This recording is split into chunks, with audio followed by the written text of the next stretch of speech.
본문 말씀을 통해서 견고한 성이라는 제목으로 하나님의 말씀 증거하겠습니다. 오늘 본문에 나오는 바벨론이라고 하는 이 크고 견고한 성이 무너졌다 그랬습니다. 세상의 것은 언제든 영원하지 않으므로 그것이 무너지기 마련인데, 우리 신앙인들의 삶에서는 비록 약해 보일지라도 견고하며 작을지라도 크며 무너지지 아니하는 그 영원한 도성을 우리가 세워나가야 됩니다. 그러면 이 땅 가운데서 무너져버리는 성이 아니요 견고하고 아름다운 믿음의 삶을 살아가기 위해서 우리가 어떻게 할 것인가? 오늘 본 말씀을 통해 살펴보게 되면 이러한 믿음의 견고한 성을 세워나가는 믿음의 재료라고 하는 것은 우리 삶에 있어서의 거룩한 행실들입니다. 거룩한 행실들이 우리 가운데 있을 때 이것이 견고한 성을 축조하는 것과 같습니다. 반대로 크고 견고하게 보였던 그 성이 왜 무너졌는가?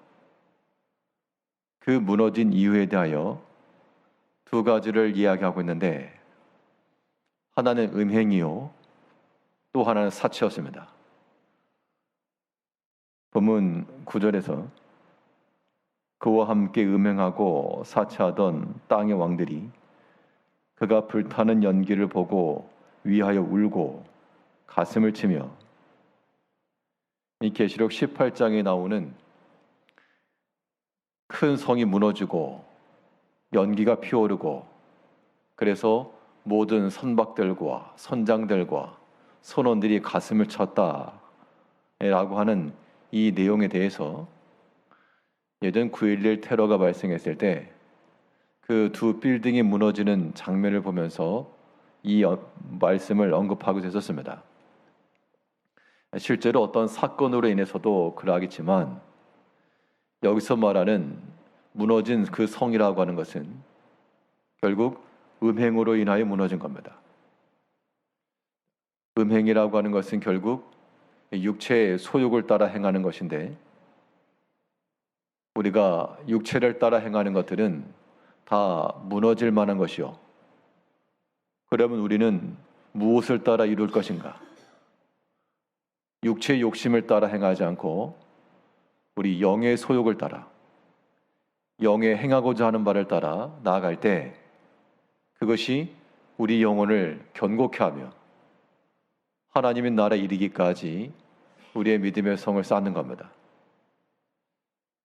마지막에 임할 이런 하나님의 진노와 심판을 두고 베드로 사도는 그의 서신에서 말하기를, 세상의 모든 것이 다 이렇게 뜨거운 불에 풀어지고 없어질 것이라.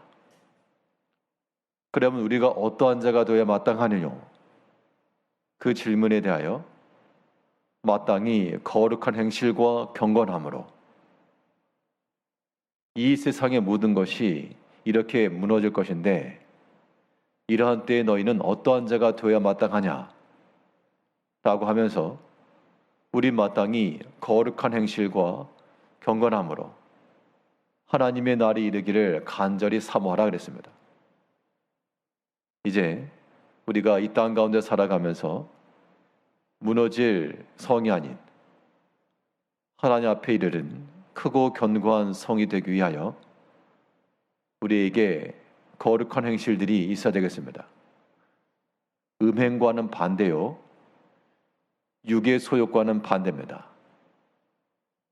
이제 우리 마음속에 우리 영혼의 정결함과 거룩함과 구별됨과, 그리고 우리 영혼의 소욕을 따라 우리 영혼의 유익을 위하여 행할 줄 아는 그런 믿음의 일들이 우리 가운데 있어야 되겠고요.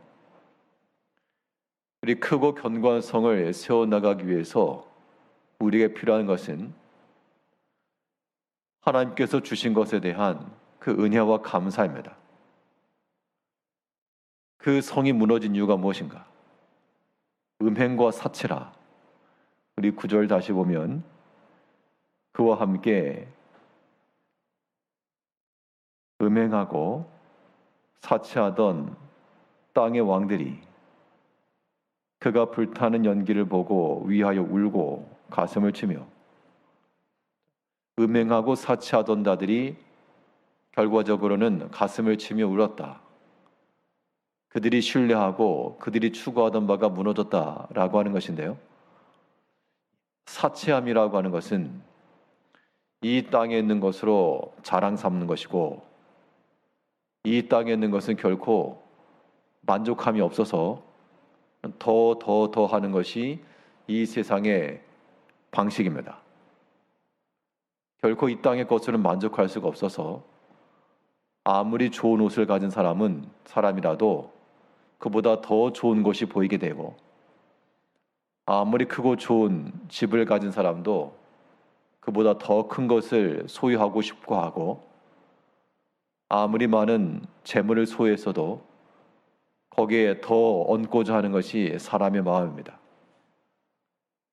이러한 탐욕에서부터, 끝없는 탐욕에서부터 나오는 것이 사치의 표현일 텐데요. 이런 것은 결국 무너지고 말 왕국이니, 이제 우리 모든 믿음의 성도들은 탐욕의 끝이 아닌 감사의 극한까지 달려가므로 큰 것도 혹은 작은 것도 비록 내 마음 가운데 들지 아니하는 그러한 모든 것까지라도 하나 앞에 넘치는 감사와 충분한 은혜가 있어야 됩니다. 청년들이 질문했던 가운데 하나가 이거였습니다. 고난이라고 하는 것이 있을 때 이것도 하나님께서 우리에게 연단의 과정으로 성경에서는 좋은 것을 주셨다 그렇게 말은 하는데, 실제로 그렇게 이해하고 그렇게 받아들이는 건 쉽지 않습니다. 어떻게 되겠습니까? 라고 하는 질문을 받았습니다. 실제로 우리가 육체의 고난이나 영의 아픔이나 이런 것들을 만날 때는 우리의 큰 원칙으로는 하나님이 주관하시니 이 또한 감사요 은혜라 라고 말하는 것이 정답이긴 하나, 또 그런 질문들처럼 실제로 그런 고통을 당할 때, 어려움을 당할 때 마음속에 감사와 기쁨이 나오지 않는다는 겁니다. 어떻게 보면 솔직한 표현들이죠. 그러나 그런 상황 가운데서 우리가 그 때를 이겨낼 수 있는 유일한 힘은 말 그대로 다른 게 없습니다. 이 또한 하나님이 내게 주신 것으로 받는 자, 그 아픔과 고통마저도 하나님의 은혜의 범주 아래 집어넣고 해석을 해야, 그래야만 우리 영혼이 견고해져 갈 수가 있는 겁니다. 사람의 마음 가운데 원망함이 있고 불평함이 있고 또 열등감이 있고 비교의식이 있고, 그래가지고는 견고히 설 수가 없습니다. 하나님께서 분명 다윗을 기름 부어로 왕으로 세우셨으나 그로 하여금 광야에 그 극심한 고통을 당하게 하셨고, 고통을 당할 때에는 내가 과연 왕이 맞는가? 내가 과연 저 예루살렘의 왕좌에 앉을 수 있는가? 얼마나 큰 생각이 있었겠습니까? 그러나 하나님께서는 그런 때를 지나게 하셨고, 또 모세를 통해서 그의 백성들을 광야 40년 동안 인도하게 하셨지만, 그가 젊었을 때, 힘 있을 때, 배운 것이 많이 있을 때, 오히려 그때 광야로 도망하여 40년간 양을 치고 그동안 배웠던 거 다 잃어버리고, 너에게 더 이상 나이 80이 돼서 이 노인 나이 든 자가 되어서 무엇을 할 수 있을까?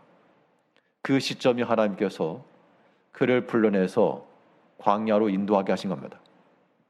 사람의 생각과 하나님의 생각이 다르다는 거죠. 그런 의미에서 우리가 여러 가지 고난과 어려움과 이러한 모든 일을 당할 때라도 우리 모든 신앙인들은 이 또한 하나님의 은혜의 범주 아래 놓고 이것이 내게 유익함이 될 것을 믿고 나가는입니다. 그것이 이 땅 가운데서 무너지지 않는 견고한 성, 하나님의 은총의 성을 이루는 길입니다.